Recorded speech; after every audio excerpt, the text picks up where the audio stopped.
Welcome, everyone, to the AI Risk Reward Podcast. This is your host, Alec Crawford, and our very special guest today is Matthew Rosenquist, who's the CISO and cybersecurity strategist at Mercury Risk and Compliance and iconic cybersecurity professional. So welcome, Matthew.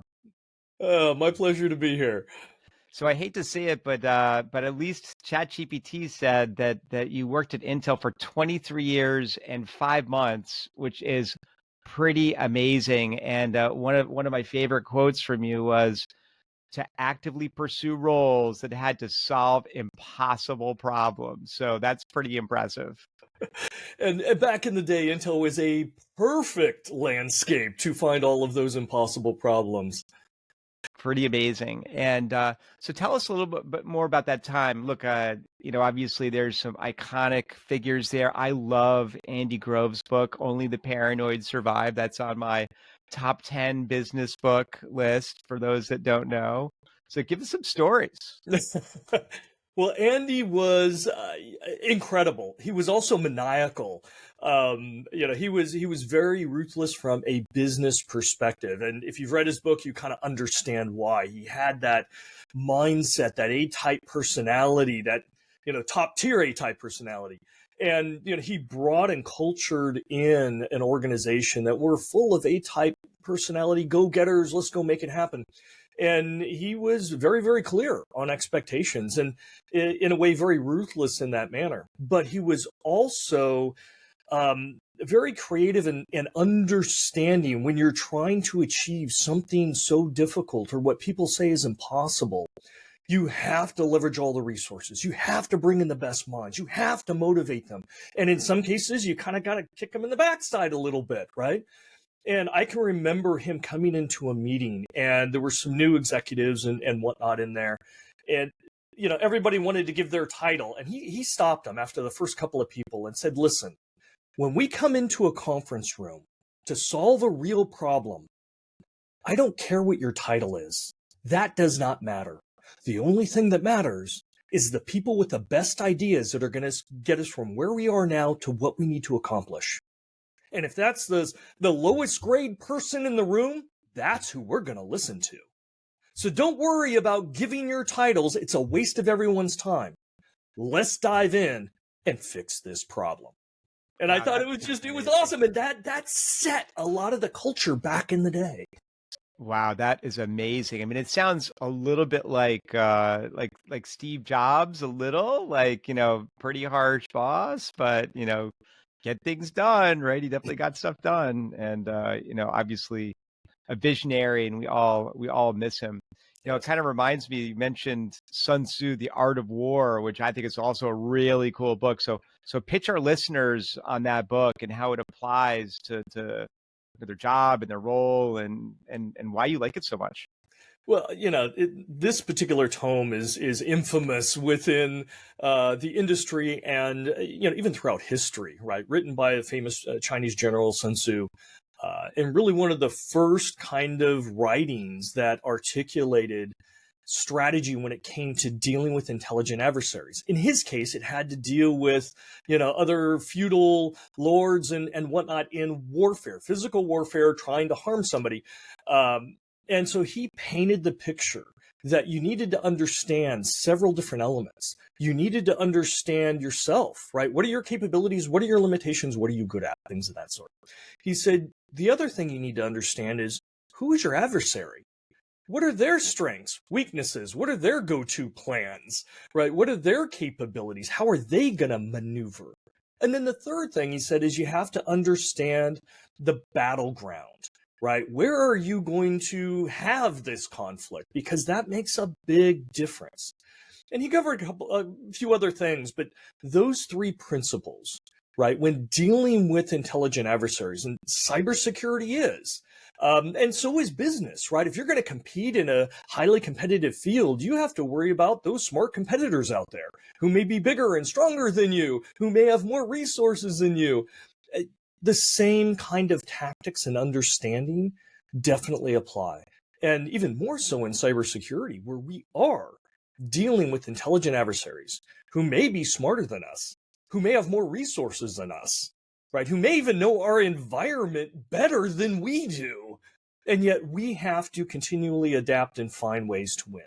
So, the book, which the writings itself is actually really small. Most of the books you'll find is interpretations of those, of people throughout history to say, okay, here's a little stanza of what he said. Now let me interpret that based on this setting or this environment. This is really the deeper meaning of it. So I've always loved it. Super cool. Well, pivoting to cybersecurity, so thank you for the segue. Let's start with ways that threat actors are using AI and Gen AI to increase the frequency and severity of cyber attacks. Got it. Now, there's a sexy way to talk about this, which isn't all that relevant, but it's really sexy, headlines, eye-catching, people are interested. And then there's the kind of reality of it, where the risks are. And I'll briefly touch on the sexy, right? When we talk about deep fakes, we talk about, oh, we're going to impersonate the CEO's image and get on a video bridge and do some kind of fraud. Is it possible? Absolutely. Is it happening? Rarely. Is it the primary threat that we have to worry about? Absolutely not. Nope. Not even in the top 10, top 50. Right. But is it sexy to see on the headlines and worry about and vendors jump up and go, oh, I can protect you against those deep fake, business, media impersonations. And okay, not relevant. The real area where we see AI is attackers realize it's a tool. It's a really good tool at many different areas, and they're leveraging it to do what they currently do. So, for example, social engineering, phishing is one piece of that. Social engineering is a powerhouse for the attackers.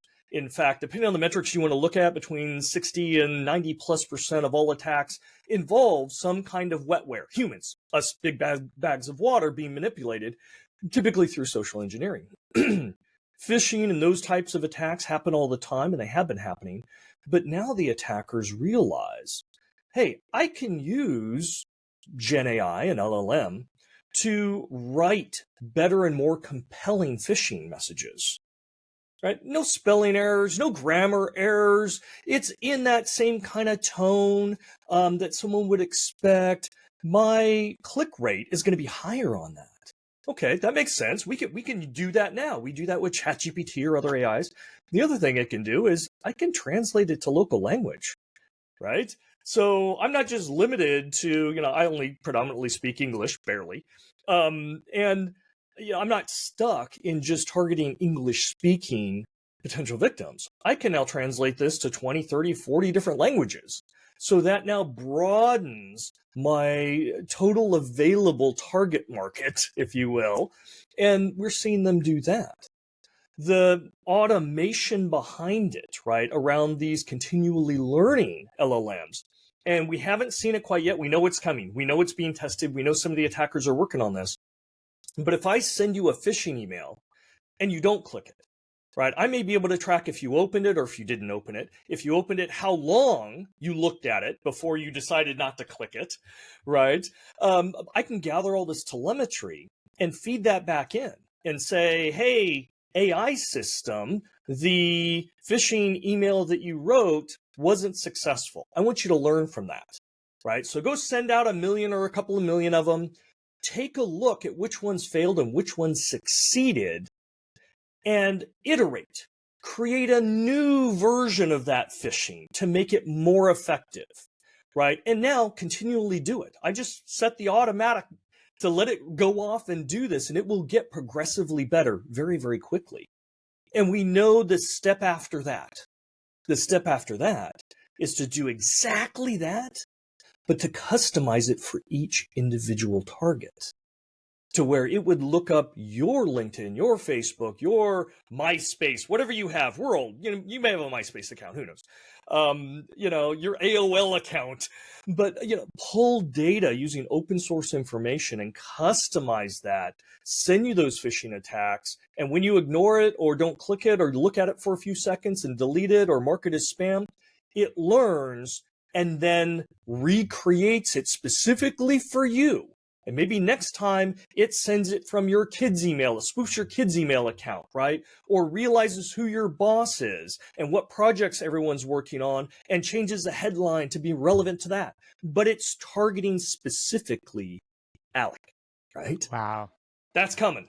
So That yes. sounds pretty scary. And we were talking about cybersecurity insurance earlier, and it's just how they're kind of missing the risk. They're just like, yeah, they do a survey, whatever. They're not doing a lot of investigation, and they charge you some money, and they don't really understand what the risk profile is of a company. Like how can that get improved? Yeah, and this has been a long-standing problem. And I've worked with the insurance industry and been trying to help them for a better part of 2 decades. Most of the insurance that we deal with looks at actuaries. So your home insurance, your car insurance, things like that, they're looking at a history of automobile wrecks, earthquakes, forest fires, all these kinds of things. And they've got these massive tables of this actuary data, things that actually happen. And when you pull back and you look at the macro level, you can see very clear trends. That's why you hear things like, oh, it's a 30-year flood zone, right? Or something like that, because they've got actuary tables and they can predict that. Now, they know that they're not really good for high chaotic environments. And the most chaotic environment you can have or factor you can have is actually the human. That's why in most insurance policies, if you read down, you'll find a little section, an exclusion that says act of war, right? And, hey, if this is part of an act of war or, act of deity or whatever, yeah, this is completely null and void, and this contract does not count, right? We're not going to insure that.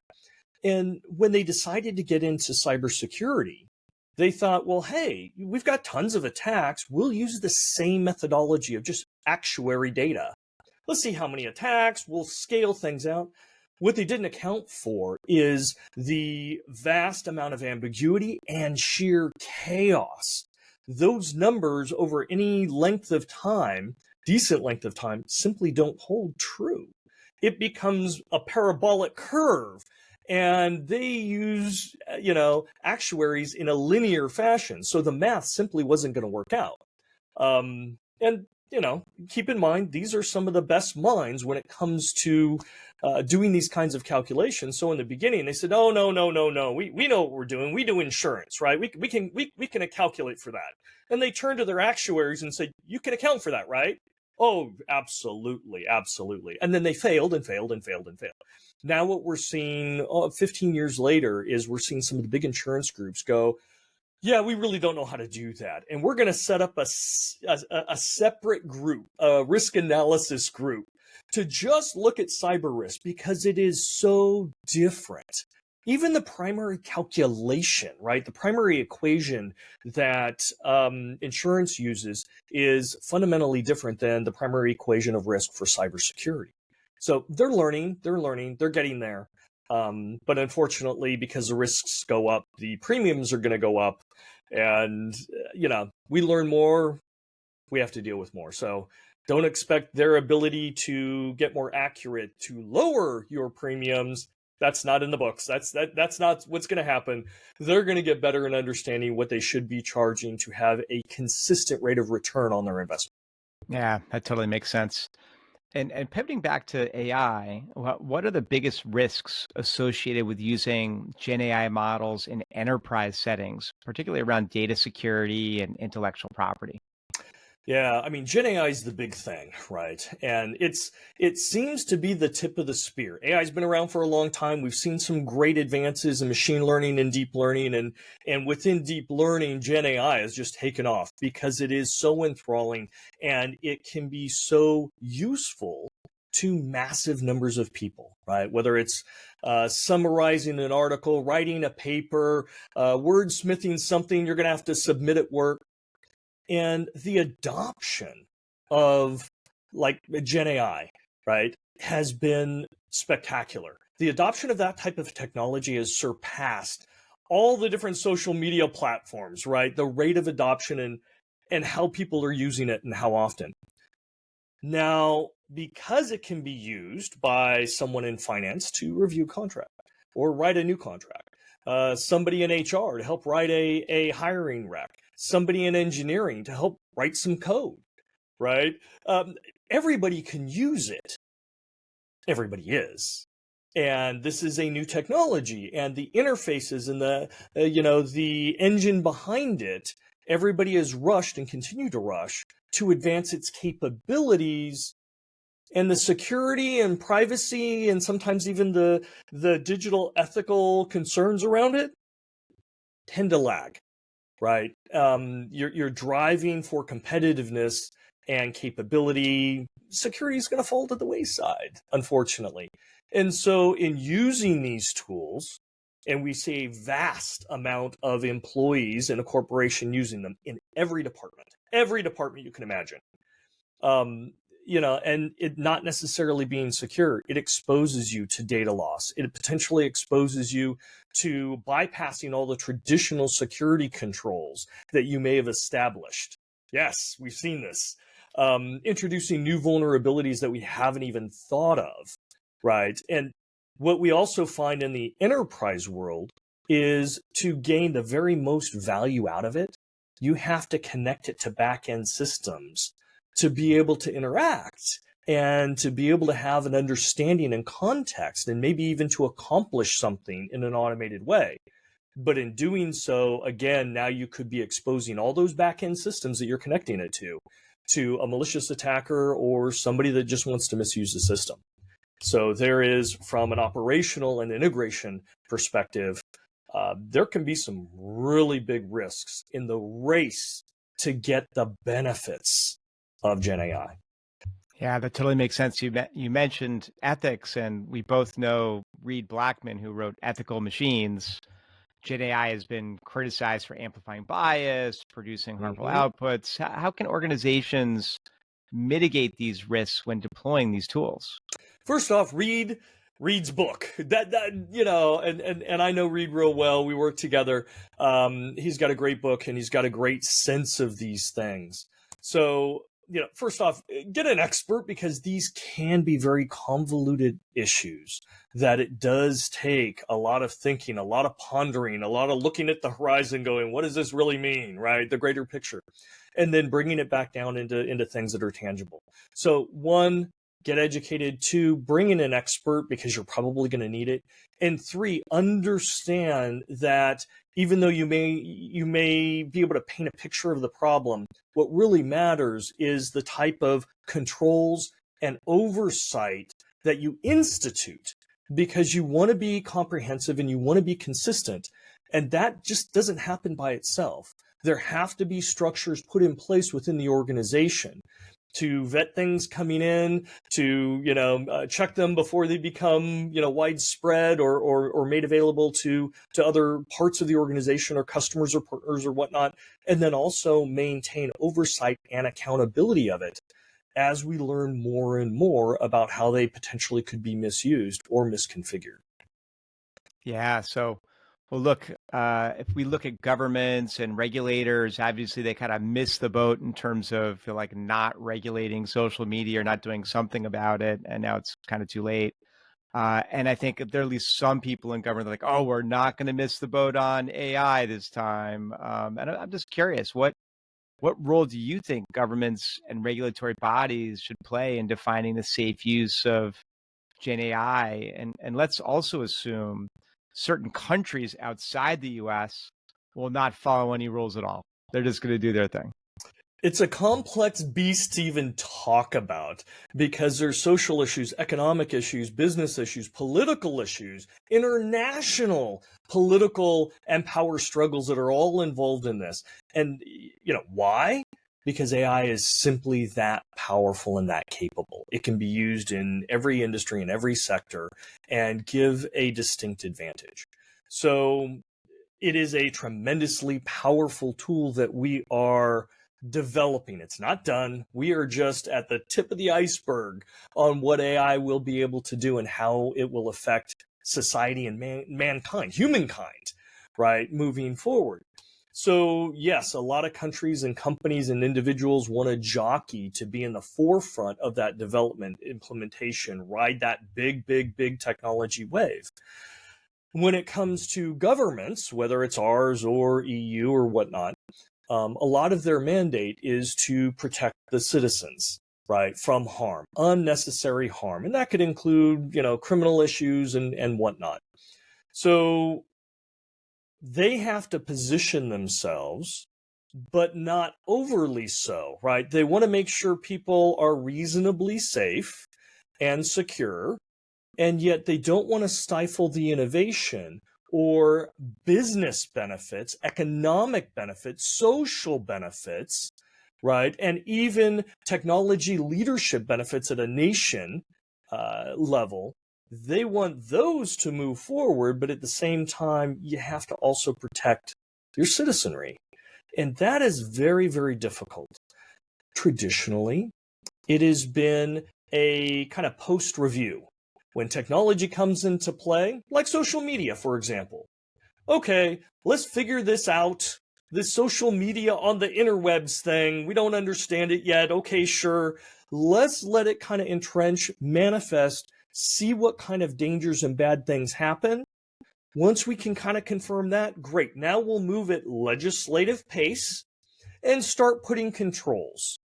And for very slowly evolving technology, that's okay. And for the history of our legislature, that's really been the kinds of things that they had to deal with. But when we start talking about very rapidly moving, extraordinarily powerful technologies that could have detrimental effects that also have mind-boggling benefits, that model of how we legislate and put controls in place, everybody agrees you can't be that late, right? You can't say, oh, let's just let this AI thing play out for 5 or 8 years, and then we'll get together and see what kind of rules we want in place. That's not going to work. So there have been some effort to be much more proactive. We've seen EU do this to say, hey, we're going to establish rules. The first set of rules, not the final set of rules, the first set of rules, which will be evolving.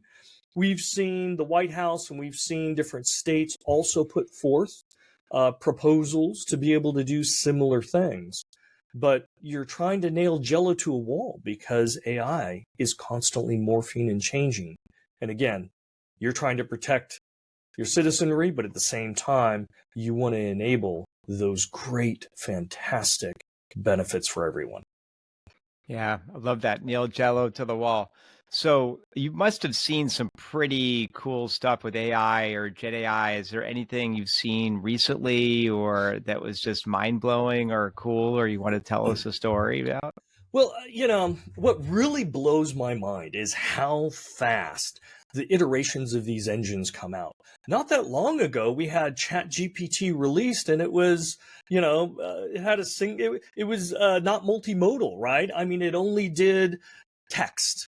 And then you rapid evolution, and now we've got image generators and movie generators. I was playing with the tool, and I can't remember what the heck it was, just last night, where you can actually make entire movies. You just put in a prompt, right? And it will create scenes, video scenes, and give a whole storyline. It'll generate a storyline for you that you can go in and modify, and then it'll create the actual scenes. And it has voiceovers, and it creates characters for you that stay consistent through the scenes. It's a miniature movie maker without the actors, without a script, without a director, without a camera, right? And it's generating all of this from one person typing a few lines and then just kind of guiding the process. Wow. And it was amazing to me. And wait a second. We were just doing ChatGPT text prompts just a little while ago. How fast is that accelerating? So what are we going to see tomorrow? Yeah, it's definitely been faster than I thought, and I'm on the the front edge of Gen AI, so pretty amazing. What do you? So let's look forward a decade. What do you see AI doing that other people just haven't thought of yet or imagined, or at least it's going to happen that quickly? There's no way to look 10 years ahead. I mean, if we go back and we say, hey, this internet thing just became public, What do you think's going to happen with your 300 baud modem that you have to take the phone off the hook in the kitchen and plug into, right? What's going to happen in 10 years, right? We had no clue. When electricity first came into existence and use in the home, what do you think could happen in 10 years? Nobody had a clue, right? They would have said, well, we might have 2 lights in the house, right? Versus all these other appliances and television and radio and all these means of communication and we have no clue. I would challenge anybody that could say, "Oh yeah, I could paint a picture 10 years ahead." There's absolutely no way. We do not have the cognitive ability. Last night I just reviewed I do cybersecurity predictions every year. And it's tough because of the chaos and ambiguity and everything. And so I was grading my 2024. Actually, I had ChatGPT grade it for me. First year I did that, and that was awesome. And it came back with some great insights. But, just looking a year out, because of the chaos and ambiguity, it's extraordinarily difficult. 10 years, you're talking orders of magnitude. So I have no idea 10 years. Again, I'm interested in what's going to come out tomorrow or next week.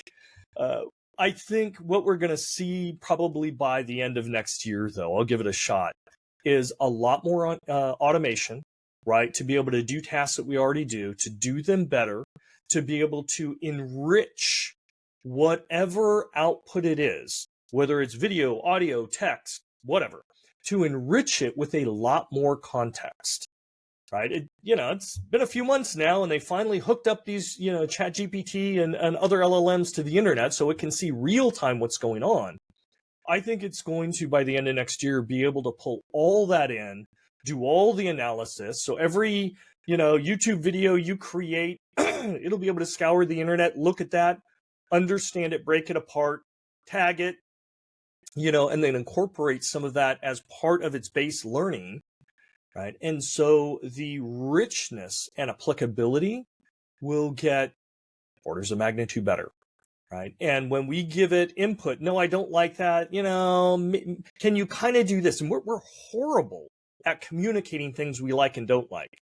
It'll be able to translate and compensate for our inadequate ability to communicate what we want, what we like, what we don't like, simply because it can aggregate all the knowledge of people before you and how they try to communicate things and apply that with some high degree of confidence and fidelity. So it's a lot of stuff will happen in the background, but it will manifest for us into a tool and set of interfaces that we won't understand how life exists without it. Just like today, we can't imagine a world without the internet. Or our smartphones. Talk about a catastrophe if you ever lose your smartphone. I mean, the world stops. I don't care what meetings you have. I don't care what appointment. I need to go get a new phone. I have to go do that. Hard stop on everything else in life. I cannot continue unless I have my smartphone. I think we're going to see the same thing with Gen AI. Yeah, I totally believe that. So let's talk about artificial general intelligence, right? Ooh. So I don't know if it's coming or not, but I'd love to get your take on that. Is it going to happen? And I don't need a prediction of when. Just, is it going to happen? And should we be worried? Yes, you should always be worried. Anything that ends up being smarter than you at particular domains or tasks, you definitely want to, because we often look at those things or people or situations as adversarial. Okay. Are we going to see general AI, which is, for the listeners, obviously it's a lot different. It's a world apart. That's not Gen AI. This is general AI. Think T2000, sentient kind of beings. Are we going to see that? I would say yes. But again, now we have to communicate a little bit better. Are we going to have that T1000, T2000 kind of artificial intelligence that understands everything and becomes this sentient being knowing all? I think that is problematic in the end, and I think it is a very distant kind of reality. Now, do I think we will have those general AIs for specific domains? Absolutely. I think, definitely within our lifetime, probably within a decade, we're going to have AI doctors, right? They're not Gen AI doctors, they're general AI doctors that can understand, not regurgitate, but actually understand and incorporate and interact with patients, with research, things of that sort, to be the very best doctor you could possibly have. And I mean, that's going to be wonderful. I think you're going to find the same thing for automobile mechanic. We'll probably still have cars. We love our cars. So, there will be a general AI that knows everything about every car, how to fix just about every ailment a car could have, right? And it will be domain specific to that. Will it decide, hey, I want to take over the world? No, that's not what it's designed for, right? But will it have that general AI where, yes, I understand and I can interact, and I know when people come to me, they want upgrades or they want fixes or there's problems. Have you thought about this? I won't say omnipotent, but I am the collection and continually evolving insights to this domain. And the interface is essentially, I'm aware of what I am and my purpose. And this is what I'm going to focus on. And if you ask it, hey, can you take over the world? It would go, I'm here to make every car in the world operate better. I'm not here to take over the world, right? I'm here to do this. So I think it'll be more domain specific. And hey, we're going to put it and make it our government and our overlord, and it's going to decide that humans aren't supposed to be here, or, this wetware is inefficient or whatnot. I'm not too worried about that, at least within my lifetime. The complexities are just off the board when you start getting towards that last mile. Yeah. Number one rule, never give AI the nuclear codes. That will actually probably happen, unfortunately, at some point. But you don't give the ability to decide what to launch. But control it possibly. So, heading into the advice section, what's the best piece of advice you have gotten that you want to tell us about? In what? Life, work, cybersecurity, anything, driving a car? I mean, we've covered a lot of ground already. We'll go with life, work, and or cybersecurity. How about that? In life, for me, figure out your own internal compass, right? For me, have a code that you're going to live life by. And that's how you determine whether you're doing right by the type of person you want to be. Everybody believes they're a good person. You talk to a mass murderer and they think they're a good person, right? You talk to anybody, they think they're a good person. But what are you measuring it up against, right? That's just your feeling. That's just your situation that is 100% biased. So instead, figure out, all right, what kind of person do you want to be? What would they do? What is your code? Right, samurai had Bushido, right? They had a code that said you act a certain way, you're held to a certain standard, and this is what makes you a good person. Anything else would dishonor you, right? So, and this goes back to ethics, right? If you just say I'm going to be an ethical person, there's a lot of latitude there, right? There's no guardrails. Right? If you get into a really tough situation, you may, you're going to bend it because that's what's warranted. Whereas if you go, I'm going to be an ethical person and these are the boundaries, I'm not going to lie, right? I'm not going to lie. I'm not going to steal. I'm not going to harm, whatever it is for you, right? And you may get into a tough situation where, yeah, I really want to lie. I'm going to hurt this person's feelings or I'm going to do whatever. And you have that hard code. Oh, okay. I'm not going to lie, right? Because if I do, I know I am no longer the person that I want to be, right? Hard evidence. So in life, I would say that. In work, I would say continually go after that platinum ring, right? In everything that you do your best. If your name is going to be on it, if you're going to be involved, give that 110%. Go above and beyond. And when those opportunities arise, and you think, oh, I'd kind of like to do, I'm not sure. Don't be your worst enemy. Put that aside. Go for it, right? Push yourself. That's how you grow. That's how you get better. And actually, that's how the world moves forward. It's not by the pensive people that go, yeah, I don't know. It's the people that go, I'm not confident I'm going to be able to do it, but I'm going to give it my best. I'm going to try. I'm going to make it work. And they jump forward, and that moves everybody forward. So don't be afraid. Awesome. Hey, for someone in college that wants to be a cybersecurity professional, what's your best advice for them? Oh, lots of it. One, first understand if it's really for you.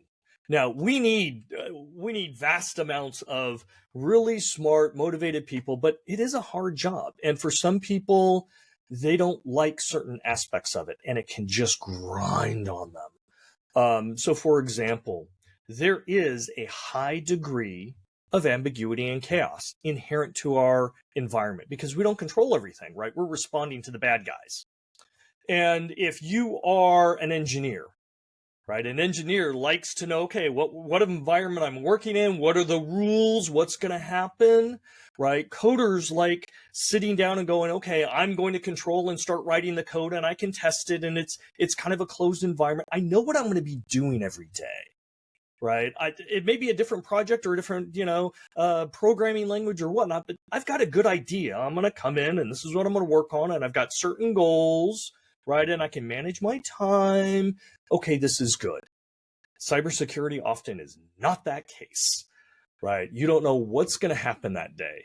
And, I've hired a lot of people into cybersecurity throughout my career. And one of the things I've always told them is I said, no matter what you're hired for, okay, I guarantee you within 18 months, there are fundamental aspects of your job that will have completely changed.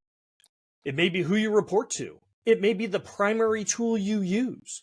It may be your business objectives or what you're graded on or what you have to deliver or who you're working with, right? Something major will, I guarantee, change. Probably a lot of major things. Right? So if you're not comfortable with that, this probably is not the world for you. If you are, if that excites you, then you may find this a very rewarding and exciting and stimulating field. Right? So, that's, I typically start off with that. I talk a little bit about the chasm between people that get their degree or certifications trying to get their first job. It can be very, very difficult, and there's some best practices around that. And, just getting in the industry and realizing, wow, this is a lot more complex. Most of our industry has come up through the technology field, right? Many of them within the IT field. And whether you're an IT professional or you're an engineer or architect or developer, you have a problem-solving mindset typically. At least the successful ones do. Show me the problem. I'm going to build, design, code, whatever, a solution. We apply it. Done. We're done. And I can move on to the next problem. And that's great in IT. It's great in engineering. It's great in software development and so forth. In cybersecurity, it fails miserably because there's a problem created by somebody else who's really smart. And you go in and go, oh, well, I'm going to put a security control in. Yay, it worked. And that adversary goes, yay, he put a security control. I'm going to go over it and around it and, above it and through it and under it. Here we go. And you look at it and go, well, wait, I just put a fix and it's still broken, but it's broken in a different way. Well, wait a second. No, I fixed that. No, I that's not satisfying. No, wait. No, I fixed that. And you see this dilemma. And a surefire way of seeing that personality is the mentality of, oh, I can fix security. No, you can fix a problem and the attacker can adapt to it. You're not fixing security. If you believe you can fix security, I guarantee you will fail. There is not a single engineer, architect, or developer prior to you or the collection thereof in existence that has ever been able to do that. And if you think you can do that, I will bow at your feet if you really can, but it's not going to happen. Yeah. How about advice to CEOs who are just kicking off their Gen AI adoption? to ensure they achieve business value without exposing the companies and their stakeholders to unnecessary risks? This is one of the biggest problems I deal with when I get brought in. So I get brought in by boards and C-suites and by CISOs as well. It's the implementation of AI, right? And typically when a company decides we're going to use AI to do X, Y, or Z, there already is a value proposition for it. And they see it and they want to go after it. Great. And they're going to run as fast as they can. It's a competitive advantage. It's awesome. Great. But again, security tends to be an afterthought. I had a colleague of mine, a CISO, at a medium-sized company, called me up, and he was frustrated, and he's like, "I just got an email from our development team who's supporting IT, and they said," he read it to me, and essentially it said, "Hey, we're turning on this new AI agent for password resets. We're turning it on tomorrow. Can you make sure it's secure?" And he's like, "They're turning it on tomorrow." He's like, "What do we do?" So I said, "Okay, so call in the CIO and the CTO, call in yourself and the head architect or product developer or whatever." And I said, "Let's just have a quick meeting." And so we're all on the bridge, and I'm talking with the IT department, and they're explaining the business value, and I'm like, "Okay, fine." They said, "Hey, we look at our call desk, and a predominance of calls or password resets, especially after the holidays or somebody comes back from vacation, they forget their passwords and they need a password reset, and it's a productivity hit. It's a productivity hit to our help desk, right? But it's also to those users. They don't have credentials. They can't actually work until they get onto the network, so they need their password reset, and the queues fill up, and so so we thought, hey, if we had an AI agent that could interact with them, well, hey, they could validate who they are, reset their password, and they wouldn't be waiting on hold, right? My first call resolution would go up, right? The overall productivity of our workers would increase, and I don't have to hire after holidays or have as many call desk people to answer the phones. I mean, this is a win-win-win, right? And I'm like, hey, you don't have to sell me on it. Totally get it. Awesome. Just walk me through this. Just walk me. Just humble me, right? And I'm doing my Columbo impression, essentially, right? And, I'm saying, okay, so essentially someone loses or forgets their password and they get a hold of the system and the system has to validate who they are. And they said, yeah. And I said, so you have to enable the system to reach back into the environment and get some kind of details about them, right? To validate who they are. They're like, yeah. I said, you're probably connecting it to your Active Directory to have it read whatever, to validate the account actually is locked or whatever. They're like, yeah. So it's read access. Okay, great. And then the next thing, once it validates, hey, it validated Matthew. Matthew's locked out, needs a password reset, maybe some other checks. Now they have to reset the password. They said, yeah, they reset the password, the person's back up and running. I said, awesome. So you had to give your AI system administrative privileges into your Active Directory so they could actually do the password reset, right? Because that takes more privilege. I said, well, yeah. And I said, and, if I'm that employee and I forgot my password, I can't actually get inside the network to ask for a password reset. I'm still on the outside. So you have to expose this to the internet. They said, well, yeah, I mean, that makes sense. Okay, so let me recap here, right? You are deploying a tool that your CISO just found out about and hasn't done any security evaluation, that has administrative access into your Active Directory that could crater your entire company, and you've exposed it to the internet. And it was just quiet. And I could hear the gears turning. Right? And the CIO spoke up and he's like, maybe we should put this on hold until we do a proper security review. And even the product manager, you saw him sink a little bit. He got a little shorter in the video, and he's like, "Yeah, that might be a good idea." And I said, "Yeah." And I said, moving forward, it would really be great for all these wonderful, hugely valuable, new capabilities you're developing around AI to actually involve the security team, and not just for technical vulnerabilities, but also for vulnerabilities about misuse. A security engineer will get some of the technical stuff, but you also need to know how bad guys might misuse these things. And I said, just introduce them as part of the architecture, right? Architecture discussion, and keep them involved, right? And you'll have them as part of, some design reviews, and you'll have them as part of QA before final release, and they'll check everything off. And you can go as fast as, that team can move, and we want to move fast, but involve them early. Yeah. Not as an afterthought. Yeah, I love They all kind of nodded that would be a good idea. Yeah, I love the Socratic method too.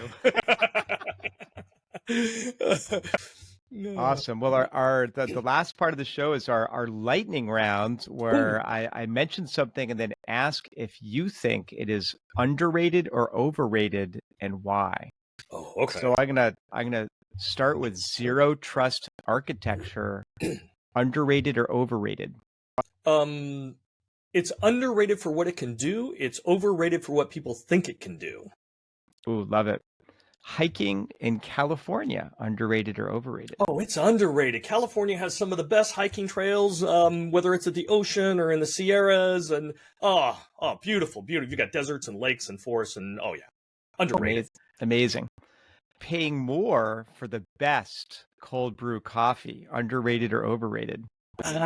So I personally believe cold coffee is the downfall of modern society, and therefore nobody should ever have to suffer through drinking a cold cup of coffee. So I would say completely overrated. In fact, it should be outlawed. Blockchain for cybersecurity, underrated or overrated? I think it's underutilized, although the utilization of where it could be used for a significant value is much more narrow than people think or want to think, but it is underutilized where it could provide a value. The Folsom State Prison Museum, underrated or overrated? I've never been there either as a guest or occupant of that particular facility. I do have colleagues that work there as correctional officers. They have given it thumbs up. So I'm going to have to say it's underrated, but it is secondhand knowledge. I just want to make that clear. Yeah, there's got to be there's some Johnny Cash memorabilia there, apparently, from that very famous concert. Yes. AI-powered phishing detection tools, underrated or overrated? I think right now they're overrated, but their potential is huge. And ultimately, they're underrated as what we need them to be, because they will have the capability to do it. In fact, that tool, as the attackers, it's an arms race. As the attackers use AI to generate vast amount of better phishing, we actually need a comparable tool, in this case AI, to keep pace, to detect and block and mitigate the risks of those. So it's an arms race. Teaching children chess at a young age, underrated or overrated? It's underrated. I say do that. It helps you with strategic thinking. It helps you in understanding adversary. It helps you in understanding positioning and sacrifice. There are lots of lessons in chess that open one's mind, I think. Quantum computing busting encryption in the next few years, underrated or overrated? So that's a trick question. Why would you throw that in there? Computing can undermine encryption. It's all a matter of time. Given the quantum capabilities of computers, when they get to a certain error level, correction level, and qubit capability, they absolutely will be able to decrypt the types of encryption that are predominantly used right now. But the fear that the world is going to fall apart, I think, is completely overrated. I believe that there's already mechanisms in place and moving forward to, as technology is advancing, where we get towards that cliff, we will begin shifting away from those algorithms that are most susceptible to more quantum resistant ones. So there will be a window of opportunity for attackers, but it won't be the end of the world, year 2000 catastrophe kind of things. There will be outages that will happen. There will be a loss of confidentiality and integrity that will happen. But for those organizations that need to protect that, they have the tools now to move to a more quantum resistant structures. So I'm going to say it's overrated the catastrophe, but it's underrated in what it's going to be able to do. Yeah. Black hat for cyber professionals, underrated or overrated? See, now I'm going to get a whole bunch of hate mail on this one. I love how Black Hat started, grassroots. Unfortunately, some people say it's sold out to commercialism. I won't go that far, but I would say there's probably now openings for more grassroots in, engagements and conferences that was Black Hat and isn't anymore. Yeah. And finally, the TV show Columbo underrated. Columbo is completely underrated. It is one of the best shows out there ever made. Peter Falk, but I love it just because of that, the way he portrays the character, which if you go back and read kind of how that the cast came together in the scripts, a lot of it actually is Peter Falk. He crafted that character to appear to be kind of the bumbling, I really don't know anything, but I just have one more question. And ultimately, he outmaneuvers the bad guy. And you can kind of look back and go, he was thinking about that the whole time. It's kind of like the US version of Sherlock Holmes as part of a 60s, 70s detective show. So I find it underrated. I'm not sure if the current generation would have the same appreciation. Well, what's kind of fun, obviously, is you can tell ChatGPT, play the role of Columbo, and then you could ask and answer questions. I've never done that. I'm going to do that. I am going to do that. I never thought about using that as a personality. Yes! It'll have to search back in the archives to even understand what that is. Do you mean Columbus? No, I meant Columbo. It will figure it out, I promise. Anyway, Matthew, thank you for coming on the show. This has been Matthew Rosenquist, CISO and cybersecurity strategist at Mercury Risk and Compliance, and obviously iconic cybersecurity professional. Awesome show. Great to have you. Absolute pleasure. Thank you for having me on your show.